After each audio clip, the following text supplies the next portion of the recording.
আর যদি না থাকে, কিয়ামত পর্যন্ত আপনি আমি যদি চিল্লাই আর বলি আমি ঈমানদার, আপনার আমার মধ্যে যদি এই গুণগুলো না থাকে, আপনি আমি কখনো ঈমানদার হতে পারবো না।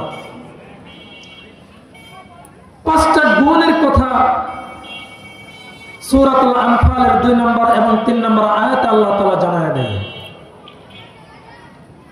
যে আয়াতে কারিমা আপনাদের সম্মুখে তেলাওয়াত করেছি। ইন্নামাল মুমিনুনা আল্লাযীনা ইযা যুকিরাল্লাহ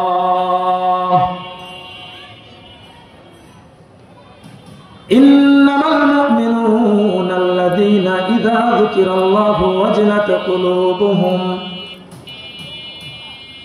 ঈমানদার ব্যক্তির 1 নম্বরে ঈমানদার হওয়ার গুণ থাকতে হবে, যে ব্যক্তির সম্মুখে আমি আল্লাহ রাব্বুল আলামিনের নাম নেওয়া মাত্র তার অন্তরটা ভূমিকম্পের মতো কম্পিত সৃষ্টি হয়ে যায়। তার অন্তরের মধ্যে আমি আল্লাহ তাআলার নাম শোনার মাত্র অন্তরের মধ্যে এমন ভাবে কম্পিত হয়ে যায়, যেমন কম্পিত হয়ে গেলে মুমিন বান্দা আর স্থির থাকতে পারে না, আল্লাহ তাআলার ইবাদতের প্রতি ধাবিত হয়ে যায়। ইন্নামাল মুমিনুনা আল্লাযীনা ইযা যুকিরাল্লাহ, 1 নম্বর মুমিন বান্দার গুণ, যে মুহূর্তে আল্লাহ তাআলার নামটা শুনবেন, নাম শোনার সাথে সাথে আল্লাহ তাআলার প্রতি ধাবিত হওয়ার চেষ্টা করবে। যেই ব্যক্তি আল্লাহর নাম শোনা মাত্রই আল্লাহ তাআলার ইবাদতের পথে চলার চেষ্টা করবে, আমি আল্লাহ রাব্বুল আলামিন তাদের সম্পর্কে জানায় দেই, আমি আল্লাহ রাব্বুল আলামিনের কাছে সেই বান্দাটা ঈমানদার হয়ে গেছে। মসজিদের মিনার থেকে যখন আযান হয়ে যায়, মুয়াজ্জিনের জবান থেকে মাইকে যখন উচ্চারণ হয়ে যায়, আল্লাহু আকবার আল্লাহু আকবার, যখন এই কথাগুলো আল্লাহ তাআলার কথাগুলো যখন মুয়াজ্জিনের জবান থেকে উচ্চারণ হয়ে যায়, যে ব্যক্তিটা প্রকৃত ঈমানদার দাবি করতে চায়, সে ব্যক্তির উচিত হলো আল্লাহ তাআলার নাম শোনা মাত্রই সেই ব্যক্তি আল্লাহ তাআলার ইবাদতে ধাবিত হইতে হবে।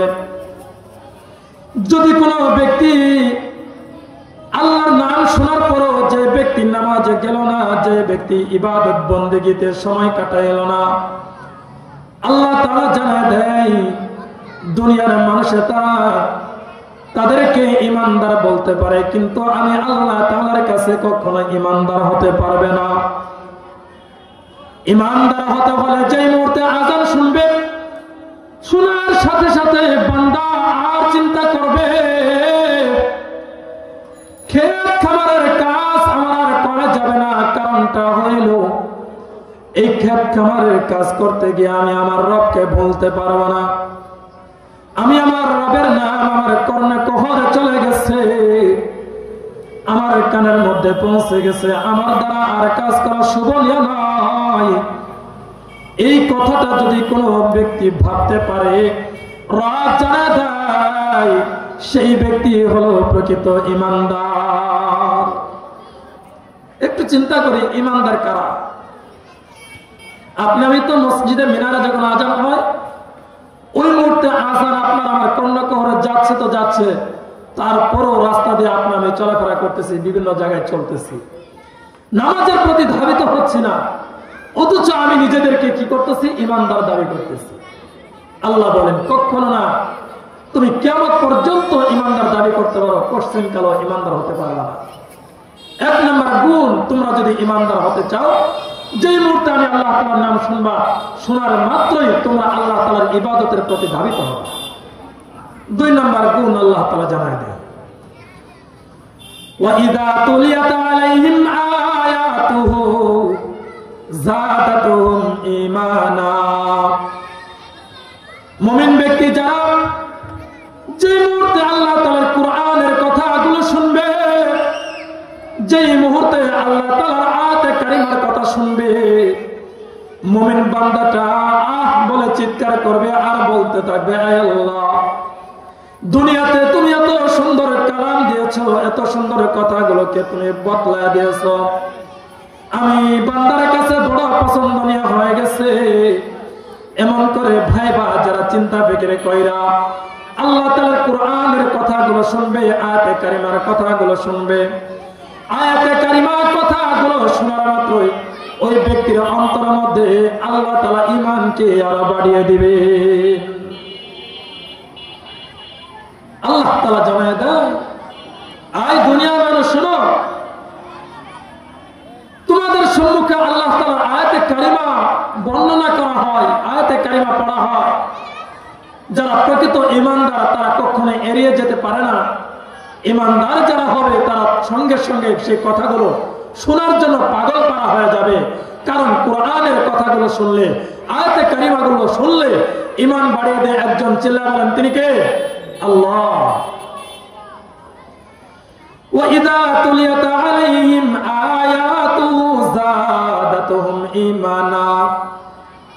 ঈমানদার যে মুহূর্তে আল্লাহ তাআলার কোরআনের কথাগুলো শুনবে, কোরআনের আয়াতে কারিমাগুলো পড়বে, শুনবে, বললেওয়ালা শুনলেওয়ালা সবাইকে আল্লাহ তাআলা এমন করে ঈমান বাড়িয়ে দিবেন।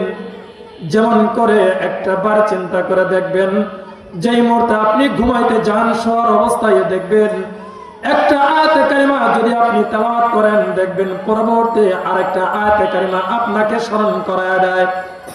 বলে কেন? একটা আয়াতে কারিমা পড়লে আল্লাহ তাআলা তার ঈমানকে আরো বাড়িয়ে দেয়, আল্লাহ তাআলা আরো আয়াতে কারিমাগুলো জাগ্রত করে দেয়।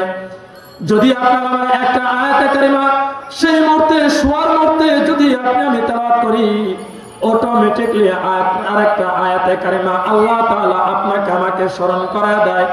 মুমিন ব্যক্তি যারা, আল্লাহ রাব্বুল আলামিন জানায় দেয়, মুমিন ব্যক্তি যারা একটা আয়াতে কারিমা তেলাওয়াত করলে আমি আল্লাহ তাআলা আরেকটা আয়াতে কারিমার প্রতি ভালোবাসা তৈরি করে দেই। এর জন্য দেখবেন যারা মাদ্রাসার তালিবুল ইলম একটা আয়াতে কারিমা যখন তেলাওয়াত করে দেখবেন ওই মুহূর্তে তার অনর্গল আয়াতে কারিমা তার জবান থেকে উচ্চারিত হচ্ছে। বলে কেন উচ্চারিত হচ্ছে? বলে আয়াতে কারিমা তার মুখস্থ থাকার কারণে একটার পর একটা করে আয়াতে কারিমা তার জবান থেকে বের হতেই আছে। এর জন্য ইমানদারের গুণ হতে হবে যে মুহূর্তে আয়াতে কারিমাগুলো শোনা হবে, আল্লাহ তাআলার কোরআনের কথাগুলো শোনা হবে, ওই মুহূর্তে ইমানদারের কাজ হইল তারা যেন আল্লাহ তাআলার কথাগুলো শোনে। 3 নম্বর গুণ, ওয়া আলা রাব্বিহিম ইয়াতাওয়াক্কালুন। যারা ঈমানদার নিজেদেরকে দাবি করতে চায়, যারা নিজেদেরকে ঈমানদার দাবি করতে চায়, বড় আমি ঈমানদার দাবি করতে হইলে সর্ব অবস্থায় আল্লাহ তাআলার উপর ভরসা স্থাপন করতে হবে। তাওয়াক্কালতু আলাল্লাহ, আল্লাহ তাআলার উপর ভরসা করতে হবে। আল্লাহ তাআলা জানায় দেয় যে ব্যক্তি আমি আল্লাহ তাআলার উপর ভরসা করবে, আমাইয়াতাওয়াক্কাল আলাল্লাহ ফাহুয়া হাসবুহু। যেই ব্যক্তি আমি আল্লাহ তাআলার উপর ভরসা করবে আমি আল্লাহ রাব্বুল আলামিন তার জন্য জিম্মাদার হয়ে যাব।